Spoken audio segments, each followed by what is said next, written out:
All right, welcome everybody, fight fans. We got a champion right here, two-time champion, still undefeated though. Nobody has taken his title from him, and his name is David Benavidez. Welcome to the show, brother. Oh, thank you guys for having me on, man. I really appreciate this interview. Man, this is our pleasure. This is our pleasure. You earned everything you've gotten, and this is about to be the biggest fight of your life. I wanted to know something. You've already been a champion. You had the WBC strap twice. Would this win over Plant, would a win over Plant be more satisfying to you than winning a title? Yeah, definitely. I feel like this is a world title fight for me. The way I prepared for this, this is the biggest moment of my life to this date. Mm-hmm. Caleb Plant is the hardest. He's going to be the hardest fighter I've fought to this date, and I've given him tremendous respect in the training camp. Not in the build-up, but in the training camp. You know, I prepared for him very well, and like I said, it's going to be a great fight, and I'm ready for whatever he brings to the table.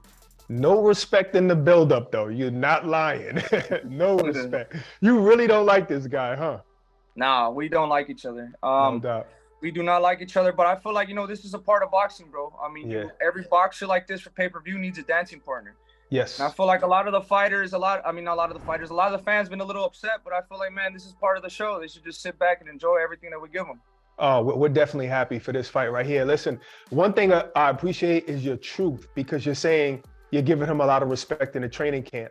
You know, you might call him all of these other names, but you know that this is the biggest fight. And I seen you online. You're looking more ripped than ever. Is that the case? Yeah, well, like I said, we've been working extremely hard. I was already in camp for Uzcategui when I got the call to fight, get Caleb Plant fight. So I had been working already. But I knew something big was coming after my fight with David Lemieux. I only took like about a month off, and I just stayed in the gym. I've been working extremely hard, and this is the opportunity I wanted, and it couldn't have come at a better time. I feel like right now I'm at the best stage of my life, mentally and physically. I just turned 26, so I feel like I'm coming into my prime right now. So I'm 100% ready for this. Yes, sir. Were you even motivated to fight Uzcategui? I was motivated. I'm not gonna say I wasn't, because to be sharp in boxing, you have to stay motivated for everybody. I just didn't want. I wasn't really happy, because I know my fans been calling for bigger fights, and they deserve it, you know, and I don't just want to keep giving the fans the fights they don't want to see. The only reason I got into boxing is because I want to be the man of the people. I want to be the people's champ. You know, so for me to be the person of the people, the fans, you know, I got to give them the fights what they want to see. And this is a great step. I feel like after this, none but big fights come, and this is the moment I wanted to be at in my boxing career. Yeah, I mean, the fans are already saying Canelo needs to fight you. People think that Canelo's ducking you. I don't think he's really ducking you, but that's a fight that I'd want to see. Were you impressed or surprised at Caleb Plant's knockout win over Darrell? To be honest, it was a good knockout. I'm not going to take anything away from him, but I've seen a lot of stuff that I could take advantage of and I could capitalize on. Darrell, hasn't been the same fighter since I fought him. You know, I stopped him at 22 years old. And not only did I stop him, you know, Caleb Plant did have an impressive knockout victory with one punch shot, but my fight was a little bit different. You know, I was putting a beating on him the whole after the 5th round. You know what I mean? So I feel like this is kind of be the case with Caleb Plant too. I mean, a lot of people don't really take in consideration how big I am. You know, how I can cut off the ring, how fast I am, how accurate I am. You know, I have a lot of tricks in my bag too, just like how Caleb Plant does. But at the end of the day, once we really get into a fight, and once, you know, the gloves really start flying and he has to stay in there, he has to fight, what's going to happen? It's been, we've seen that once he gets in there with hard hitters, he gets hurt. Uzcategui hurt him. Canelo hurt him. But he's a great first half fighter, but the second half, he tends to fade away. You know, I get even stronger in the second half. So, like I said, man, this is a fight. That's going to put me into the pay-per-view stardom. You know, I feel like I know for myself, personally, that once I'm put in places where I'm uncomfortable in, the best comes out of me, because I have nobody's fighting spirit is greater than mine. You know what I mean? I love fighting. I love punches. You know, I love putting the beating on people. And this is I'm gonna enjoy every minute of this fight that we have on March 25th. Is there any pressure on you when you're not the underdog? Because you never really are. You know, is there any pressure on you that people expect you to win?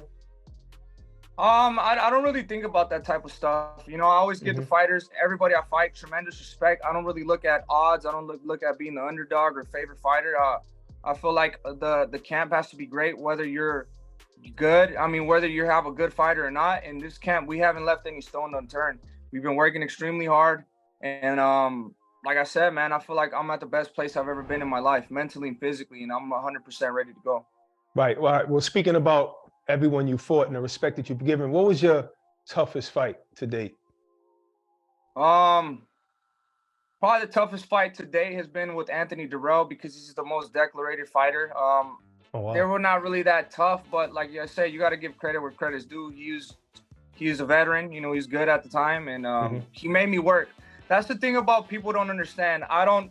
When somebody makes me work, you know, that's when the best comes out of me. You know, obviously these other guys I've had my way fairly easy with them because they don't really make me work.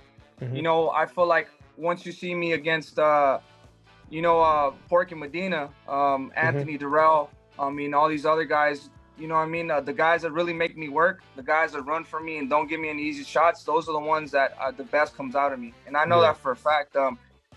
People think I just know how to fight going forward, and I don't know how to fight going backward. It's just that I've never really had nobody push me to do that type of stuff.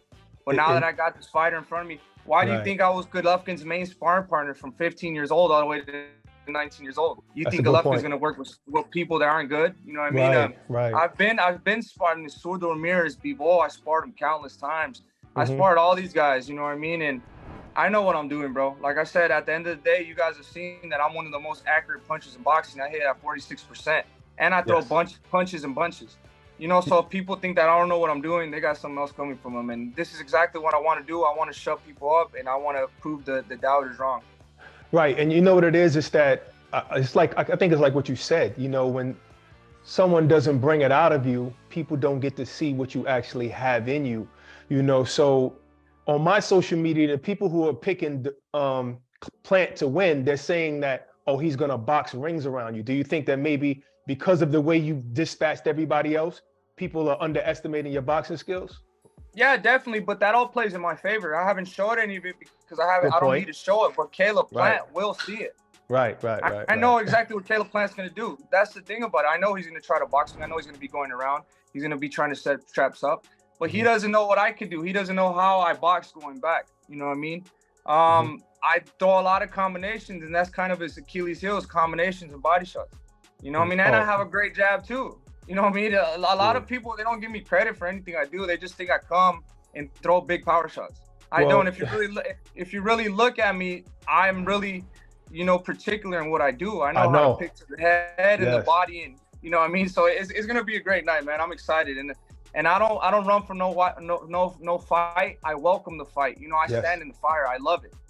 Right. You know, that famous is such a famous clip now of you throwing that like 10 punch combination, you know, to get the knockout.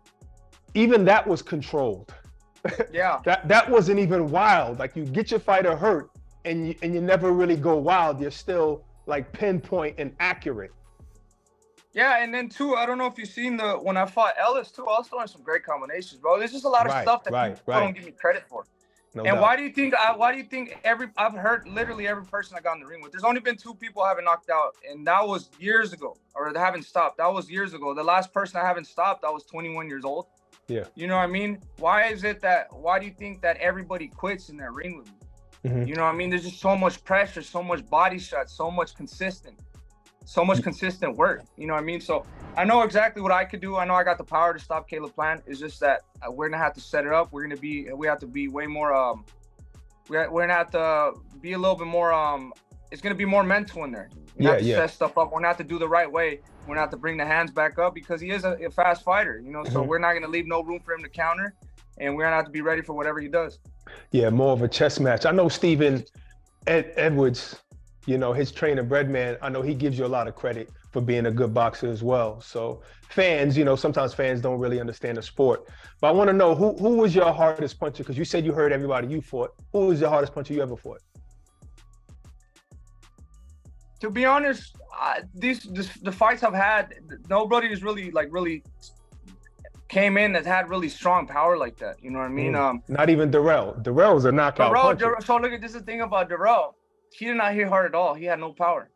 What? And when that fight went, he had no power at all. I actually surprised me too. I thought he was gonna have power. But when he fought Caleb Plant, it looked like he hurt Caleb Plant. There was an instant where Caleb Plant tried to come in with the right hand jab. Yeah. Anthony Durrell hit him with the hook, and he looked like he went down. He tried to hug him, and he threw him on Yeah, the floor. yeah. He kind of moved him. Yeah. Yeah, I think that hurt him. You know, Yeah. and he looked like he hurt him a couple times. So I didn't know if he was hurt, but you see that was a nice flush shot. That. Yeah, and then Anthony Durrell does not hit hard at all. You know, I mean, he did not hit hard at all. But you know, no disrespect to him. I love Anthony Durrell. No doubt. But like as a hardest puncher, I think Angulo was pretty solid. He had a good power, but I mean, there hasn't really been anybody where I'm like, oh wow, that guy hit super hard. No doubt. All right, so bring me back to that day in the gym. You know, everybody's seen it online where you and your team confronted Caleb Plant. How did that even come about? It's just honestly, I'm gonna tell you why a lot of people don't like Caleb Plant and why Caleb Plant runs people the wrong way a lot. Caleb Plant is the type of person. Obviously, me as a man, if I got a problem with you, I'm gonna pull up on you. I'm not going back and forth on Instagram. I'm not really on social media. I come up to you and I tell you how it is. So Caleb Plant, you know, it was never disrespectful until like we're training at City Athletic Boxing. You know, obviously we wanted to fight, but he wouldn't say nothing to my face. But then just like how he does now, as soon as I leave the room, he does an interview saying I'm fat, saying I'm a fat this and that. He's in the box circles around me. I'm not on his level, this and that. So that's just basically where it started from. It was between more of him and my brother because you know my brother's more of a street dude. You know he loves that type of stuff. So there were the ones. Yeah, I saw him in the movie. A real street dude. Yeah. So me being in the gym, you know, I'm not that type of person that, you know, if they do whatever, I'm not gonna jump in and try to jump somebody. You know what I mean? Especially if they're already going through it. Caleb Plant sucker punched my brother. He went behind his trainer. You know, unfortunately, Caleb Plant's trainer took some shots. You know, the white dude, and like I'm saying, I don't wanna make it more into what it is because it doesn't have to be like that. But if we really want to if I was really a piece of like how they said I am, I really would have made it like that, and it would have been extremely bad for him. You know what I mean? But like I said, now we get our opportunity to fight in the ring, and this is exactly what I wanted. You know, so you guys, since that incident, you guys never ran into each other again anywhere on the streets or anywhere? No, well, I mean, every time we'd see each other, it's the same talking I tell him to do something, he'll never want to do nothing. You know what I mean? So it's always been the same, but I mean, like I said, it's really not that serious for me. If he wants to fight, you know what I mean? We can fight in the street, we do whatever he wants. But he's never been like, he's always has his hands in his pocket. He's always makes it seem like he tries to play that victim role. You mean, like I said, you know, when we now let's bring it up to the press conference. You know, I was really vocal because I'm really believe in myself. I really believe in my powers. If I have a person tell me he's gonna knock me out in front of me and standing in front of me, I'm not gonna have my hands in my pocket and be like, yeah, I know you're Wolf, you're a great fighter. I'm gonna be talking too. You know what I mean? So the reason that they're not talking is that he's nervous and he's scared, and you could tell. Why was he wasn't acting like that with Canelo. He was not acting like he was talking a lot with the Canelo press conference and all that until Canelo smacked the shit out of him. So I mean, this guy knows I'm not coming to play, and I gave him the respect in the training camp, you know, and I'm 100% ready for him. You know, this is the best training camp I've had. I feel strong. I feel fast. Yeah, man, you guys are in for a treat March 25th. Yeah, I mean, you look different, so we know you're putting that work in. Okay, before we go, I want to talk. Let's say Canelo rematches Bivol and Bivol wins again. Would you even want to fight Canelo, or you just want to strictly go for belts? Because let's just say Bivol fights him at 168 and takes all the belts. Canelo's still a big fight, biggest payday you're ever probably going to have. Would you even be interested in a Canelo fight, or you just saying, you know, I'm going straight for Bivol, I want these belts? Well, I mean, if they fight at 168, then the mandatory is me. I've been the mandatory for like 2 fights already. You know, before I won the interim belt, I had fought 2 title eliminators back to back. So I mean, it's my right to fight for this. And if it's Canelo or Bivol, you know, I'll fight either one of them. But Canelo is still on my radar. He's one of the best fighters of our generation. So I'm just saying, which one is more attractive to you? Fighting for the belts next, or let's say if Canelo loses, I still want a Canelo fight because that fight sets you up financially for the rest of your life. I mean, yeah, I mean, it's not always about the money for me. I mean, it's definitely about me being the person, the type of fighter I said I was going to be when I was a little kid. So that's what I'm after. But Canelo, I mean, all the legends, Mike Tyson, Julio Cesar Chavez, Barrera, Marquez, they all want to see this fight for a reason. So it's our obligation to make these fights happen for the fans, for the people who wants to see it. Yeah. Well, you know what? It's just been a beautiful thing seeing these videos of you as a little overweight kid in the gym, following your brother, and now you're here today on a pay-per-view. So I just want to say congratulations. I'm going to be watching, and we'll see you afterwards, brother. Yes, sir. Thank you, man. No problem, man. Take it easy. Introducing the new DAZN Boxing Show podcast. No matter the time or the place, getting your boxing content has become easier than ever. Tune in as we give you exclusive insights, predictions, fight night recaps, and more alongside the biggest names in the game.